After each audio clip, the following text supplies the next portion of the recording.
Now, this is not a very normal way to start a car review, but then this isn't a particularly normal BMW X5 because it's actually a plug-in hybrid version.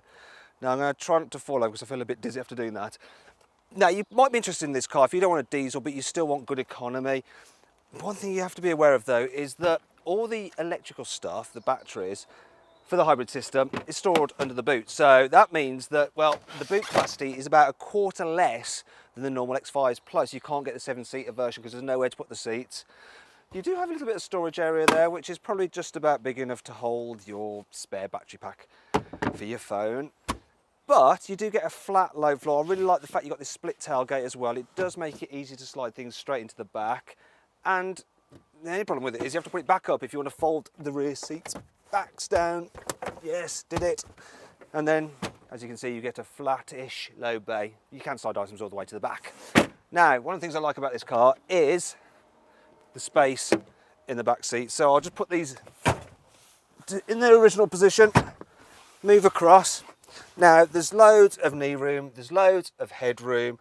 Also, you get 3-way folding seats so you can carry 2 passengers and skis through this hatch if you want to. Slight problem with this car though is you can't recline the seat backs and you can't slide the base like you can in a Lexus RX 450h.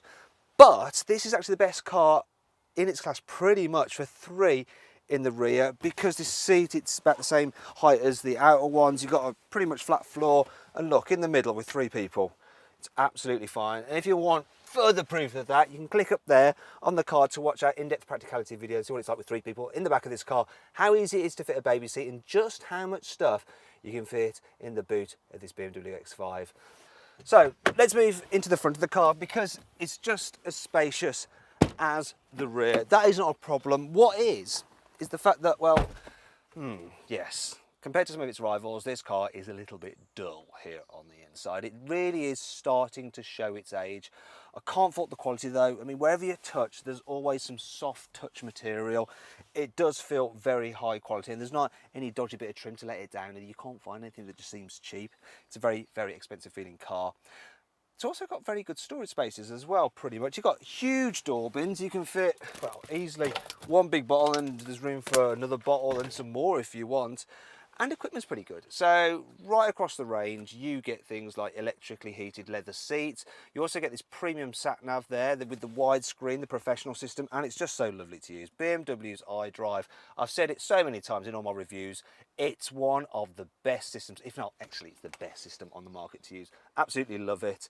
Now, if you want to see our full in-depth review of it, you can click up there on the card. And also in that video, you can have another look around this car's cabin. Now though, it's time to hit the road to see what the BMW X5 drives like. On the whole, this BMW X5 drives really, really nicely. You can get it with a choice of different suspensions, and I reckon you should go for the adaptive M Sport suspension, because when you have it in comfort mode, it's nice and relaxing, but you press the button down here, go into sports mode, and it stops any kind of body roll, improves the grip, and this thing just handles surprisingly well for such a tall, big, heavy vehicle. Now, I say it handles really well. It does, so long as you don't have this hybrid model, because with all the batteries and the motor that go with the hybrid system, you add a lot of weight, 250 kilograms, and that does make the car feel more cumbersome in the corners. So just get the normal one. Another problem is the hybrid system itself, right? So you've got an electric motor on board this car, and it can power it for up to 90 miles and at speeds of up to 75 miles an hour. The only problem is that if you want a sudden burst of acceleration and you put your foot down, then that 2-litre turbo petrol engine, 4-cylinder from the Mini Cooper S kicks in, and it does make quite a strained noise. Now, BMW claims that you should be able to get 85 miles per gallon, but according to the trip computer, I'm only doing 35 miles per gallon, and really you should be able to get similar economy from the 3-litre diesel engine you can get in this car, and it suits it much better. It works really well with the automatic gearbox, and it's quicker as well. The only thing is that when you compare it to a 3-litre diesel from rival manufacturers, it is still a little bit noisy. In fact, on the whole, this X5 is quite a loud car to travel in. You get lots of tyre roar because those tyres are just so huge, and there's quite a bit of wind whistle as well, which can be annoying at speed. One thing I can't fault though is the visibility. So you've got a large back window, and you should be able to see as well, because of the wide angle of this camera, that, well, the rear pillars aren't that obtrusive. They don't create too much of a blind spot, and you can see further detail on that by clicking up there to watch my in-depth 360-degree video. Watch on your mobile phone, move the phone around, and you should be able to look all around the cabin. So on the whole, the X5 is rather good to drive, but it does have some annoying traits. Here's 5 of them. There's a necessarily large gear selector. It looks like something you might find in an Ann Summers store. This stupid phone cradle just eats into this cubby space. I mean, whose phone is this for anyway? If you're on a reversing camera, you have to spend £400 extra on every single model. It's not standard.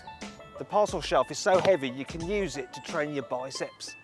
These wide rear tyres may look pretty mean, but they'll cost up to 500 quid each to replace. However, there's still plenty to like about the X5. Here's some of its cooler features. The traffic data on the sat-nav is super accurate, and it's updated every 3 minutes, and it will definitely see you right. All models get self-levelling air suspension at the back. The split tailgate can hold up to 250 kilos, so you can use it as a viewing platform at the races. The car will automatically counter-steer with the reactions of a pro rally driver to help prevent a skid. The optional thermal night vision can spot things in the road up to 300 metres away, and then will illuminate them with the fog lights.